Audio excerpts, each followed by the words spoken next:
তুমি যদি মানুষকে উৎসাহ দাও তাহলে লাভ কি? মান ইয়াশফা শাফাআতান হাসানাতান ইয়াকুল লাহু নাসীবুম মিনহা ওয়া মান ইয়াশফা শাফাআতান সাইয়্যাতান ইয়াকুল লাহু কিফলুম মিনহা ওয়া কানা আল্লাহু আলা কুল্লি শাইইন মুকিতা। কেউ যদি কোনো ভালো কাজ করে সব পাবে কি পাবে না? কেউ যদি ভালো কাজের অনুরোধ করে, সুপারিশ করে, উৎসাহ দেয়, যদিও সে কাজটা করে নাই, কিন্তু এই কাজের সময় সব পাবে কি পাবে না? একজনে বেনামাজি নামাজ পড়ে না, তাকে উৎসাহ দিয়ে একটু নামাজের মধ্যে তার করাই দিল।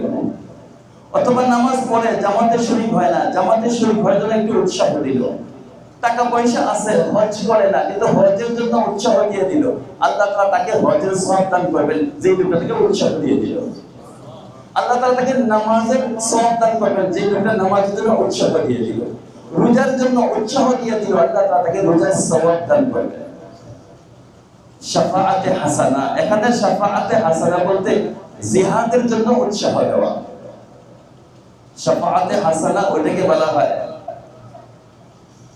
মানুষের জন্য উপকার হয়, আল্লাহ তাআলার সন্তুষ্টির জন্য এমন কাজ করা যেটা মানুষের জন্য উপকারী হয়।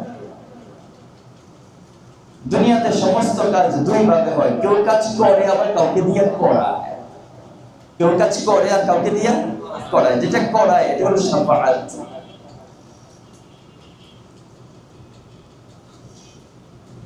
ومن يشفع شفاعة سيئة يكن له كفل منها وكان الله على كل شيء مقيتا। কেউ যদি কোনো মন্দ কাজের জন্য উৎসাহ যোগায়, সিনেমা দেখার জন্য উৎসাহ দিছে, মাদক সেবন করার জন্য উৎসাহ দিছে, গীবতের জন্য উৎসাহ দিছে, লোকটা যদিও গীবত করে নাই, লোকটা নিজে সিনেমা দেখে নাই, কাউকে সিনেমা দেখার জন্য উৎসাহ দিছে অথবা ব্যবস্থাপনা করে দিছে। এইটুকু ব্যবস্থাপনা করার কারণে সিনেমা দেখার দ্বারা যে গুনাহ হয়েছে, শুধু ব্যবস্থাপনা করার দ্বারা সে এই পরিমাণ গুনাহ। এই জন্য যত সিনেমা হলের মালিক আছে, সে যদি বলে আমি তো সিনেমা দেখি না, বাঁচতে পারবে? কিন্তু সে সিনেমার পুরো ব্যবস্থাপনা করে দিছে। আমি সুদ খাই না, কিন্তু আমি সুদের ব্যবস্থাপনা করে দিছি, সে বাঁচতে পারবে না? কাজে যদি কেউ সুপারিশ করে, পরপারেও জাহান্নামীদের এক কাফেলা যাইতে থাকবে, এক ব্যক্তিকে দেখবে, তো দেখার পরে বলবে যে